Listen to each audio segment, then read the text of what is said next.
Wonder Boy Returns is probably the worst retro remaster remake thing that I have ever played. Now, admittedly, I haven't played games like Bubsy, which are apparently pretty damn terrible, but this one, yeah, this one is not a very good game at all.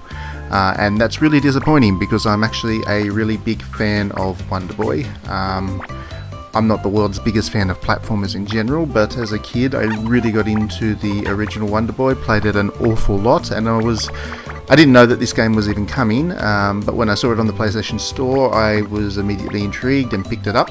I wish I hadn't now because, yeah, it's not a very good game at all, unfortunately. It kind of loses the essence of what made Wonder Boy good, and there's nothing really to replace it. It doesn't modernise it very well at all.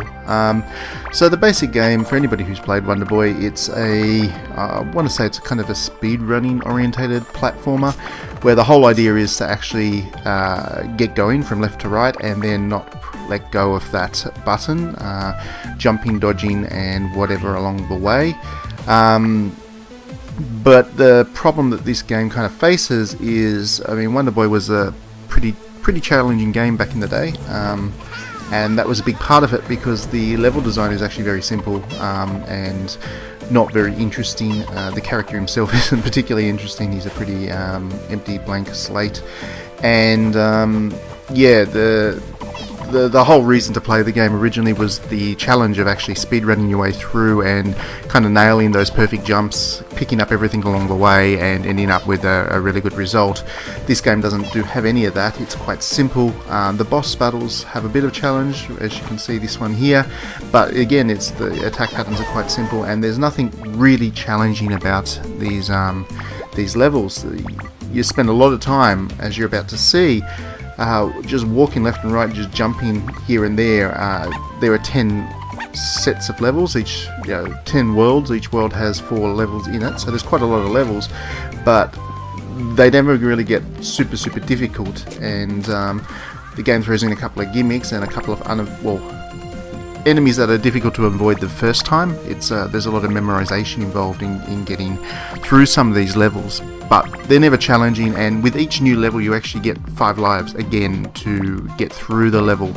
So where the original Wonder Boy gave you 3 lives or whatever it was, and that was it, you had to get through the whole game with that.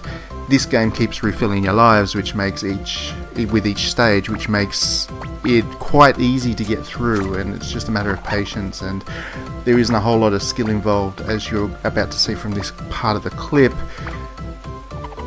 You spend a lot of time walking left to right. There's not really any interesting level design. There's enemies here and there. There's these collectible doll things that you need to pick up along the way that look like Hatsune Miku, which is probably the most interesting thing about the game, and they're placed in some awkward positions, but again, all you need to do is memorize where they are and you'll be able to get them the next time around. So there's some replay value, I guess, in that, but it's not the most interesting way to do things. And the level design is, again, it's a lot of just walking left to right and jumping the occasional obstacle along the way, and it's just not very interesting. The one good thing about it is the music. The game has a really good soundtrack. The original Wonder Boy did as well. This one has a good remaster of that music, which is a nice touch. And to make things even easier, right now I've got an angel thing which makes me invincible. But yeah, it's not a game I recommend. I'm going to have a review on digitallydownloaded.net for it soon enough, I guess. It's not going to be overly positive. Where you see me die in that downward heel thing, the only real challenge that threw at me was the fact that the button to jump doesn't seem to work very well when you're heading down a hill. So anyway, here's a boss battle to finish things off. Not my favourite game of the year, not going to be a very positive review. Unfortunately, Wonder Boy fans will need to skip this one, but thanks for watching the video anyway. Hopefully it saved you from playing something pretty dismal over Christmas. Alright, thanks very much and see you at the next video.